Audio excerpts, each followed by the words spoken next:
big one that may happen here in Luzon? Because it's been some time since we've had, a rather strong one. Although, of course, we can never predict. Ano pong masasabi ninyo?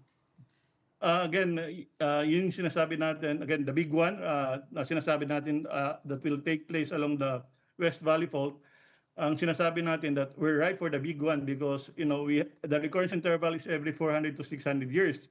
And the last time it moved was 1658. Now, as we get closer to the lower limit, which is 400 years, yung probability of this one occurring ay tumataas. But it doesn't mean na, again, mangyari talaga yan by 2058. Could happen earlier, or it could happen later, or pwede ring mangyari yan on the upper limit, which is 600 years. That means 200 years from now.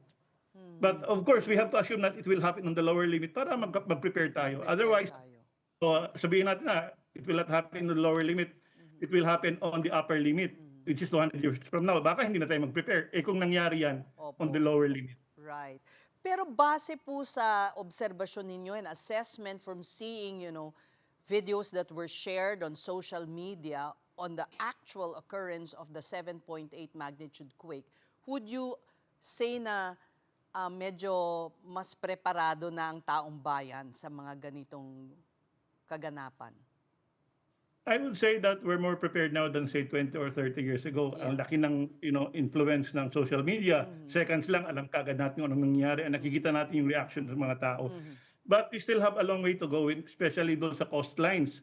Kasi yung napansin natin, yung mga tao instead of evacuating kasi nag-recede yung tubig, kumuha pa ng cellphone at nag-Facebook Live or binibideo pa. Oo So nga po. that's wrong. That's Kasi ang wrong. sinasabi Okay. natin, that's right. Kung biglang bumalik yun as tsunami waves. Although nagkaroon naman talaga ng tsunami, but hindi ganun kalaki.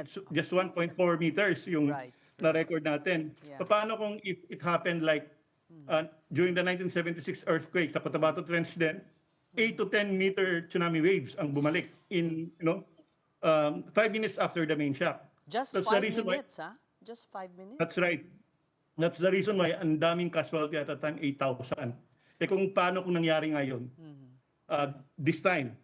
So, yun na nga, kailangan siguro natin paigtingin pa yung information dissemination drive natin Right. along coastal communities.